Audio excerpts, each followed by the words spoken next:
Hoje a gente vai estudar Mateus capítulo 11. Mateus capítulo 11, ele nos conduz para uma das tensões mais profundas da teologia cristã, que é a coexistência entre a fé genuína e uma dúvida real, entre a revelação divina e as expectativas humanas frustradas. O texto ele começa com João Batista, preso. E isso, assim, já vai ser um grande escândalo, né? João, ele não é qualquer figura dentro da Bíblia. Ele é o último profeta da antiga aliança, o elo entre promessa e cumprimento. E ele é aquele que vai apontar diretamente para Cristo como sendo o Messias. Ainda assim, né, João ele vai enviar mensageiros perguntando para Jesus: és tu aquele que havia de vir? Ou a gente tem que esperar outra pessoa? E isso vai revelar uma coisa fundamental, que a fé verdadeira, ela não vai eliminar a possibilidade da crise. A fé verdadeira, ela vai atravessar a crise. A dúvida do João Batista, né, não nasce da ignorância, mas de uma tensão entre a sua escatologia e aquela realidade histórica, porque ele esperava o Messias que executasse um juízo imediato, né, conforme foi anunciado nos textos proféticos. Mas ele encontra o Messias que vai operar primariamente o quê? Em misericórdia. Então, esse ponto teológico central, né, ou seja, que João compreendeu corretamente o Messias, mas ele não compreendeu o tempo do Messias. E ele esperava esse juízo final agora. Só que Cristo, ele inaugura primeiro o tempo da graça. Então, muitas pessoas hoje abandonam a fé, não porque Deus ele falhou, mas porque eles interpretaram errado, né, quando e como Deus age hoje. A resposta de Jesus, ela é muito profunda, porque não oferece uma explicação sistemática, vai oferecer um cumprimento profético. Por exemplo, os cegos veem, os coxos andam, os mortos ressuscitam e aos pobres foi anunciado o evangelho.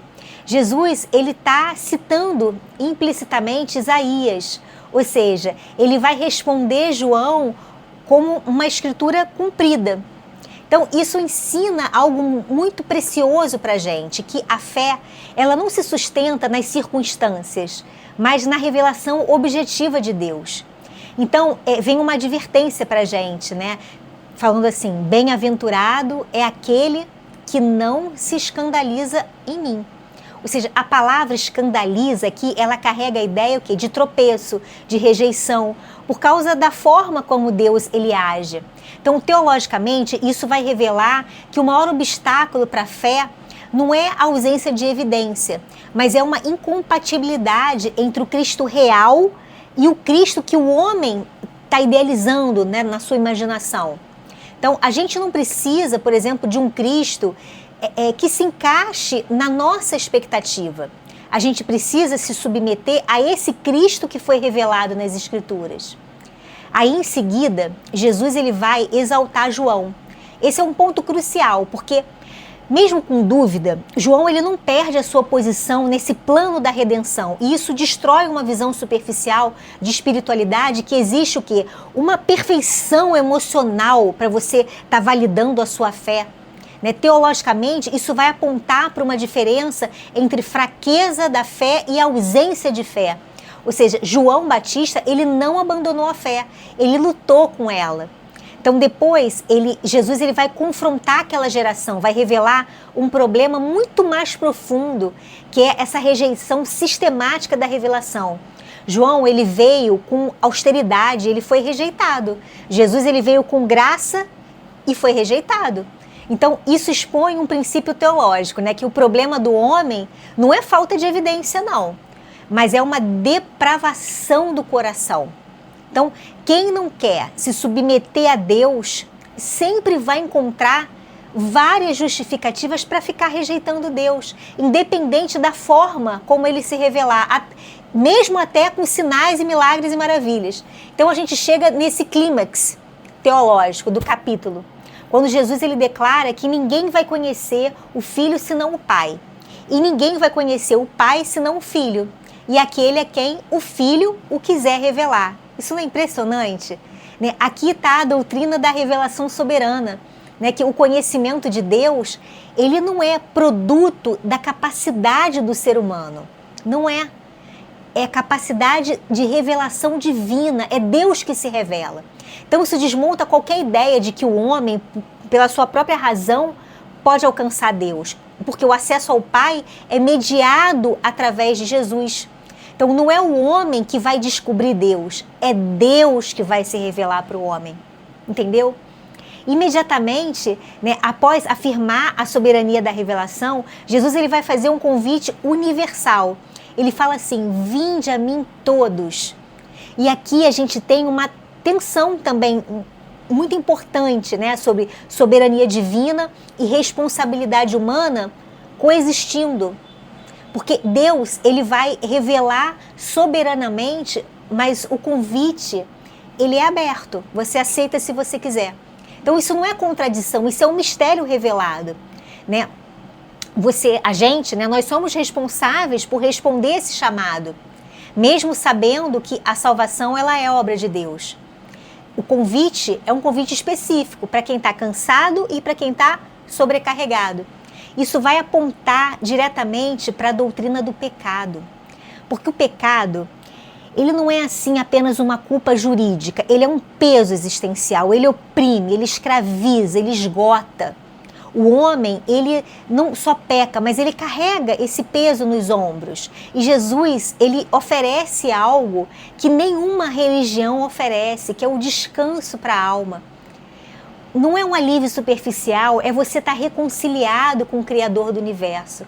Então, teologicamente, isso vai envolver justificação, ou seja, a remoção da culpa, e também a regeneração, a transformação interior. Porque a gente pode aliviar sintomas na vida, só que somente Cristo vai lá na raiz do problema.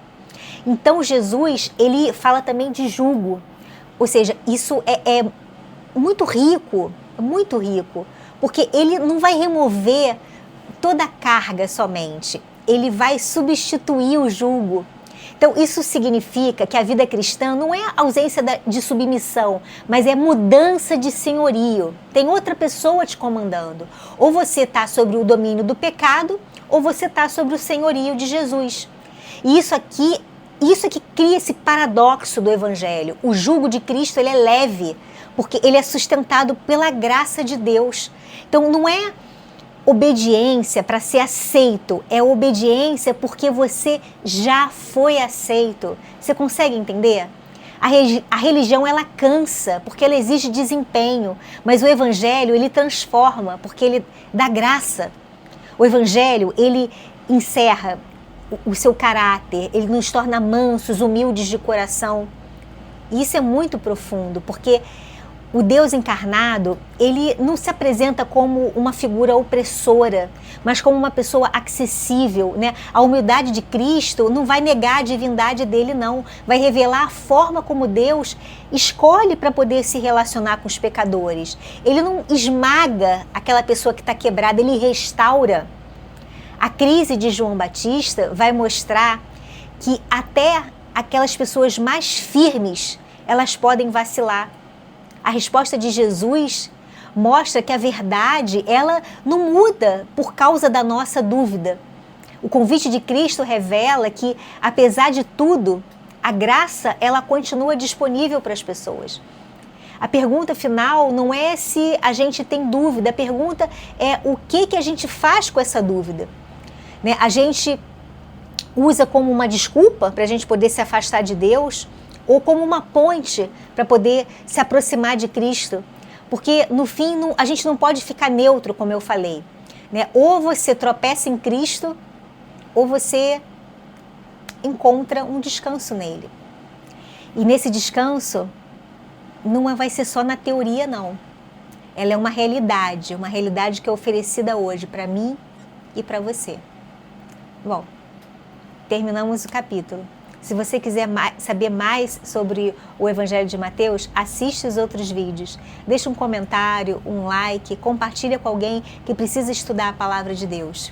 E não se esquece que o nosso Senhor está voltando. Obrigada.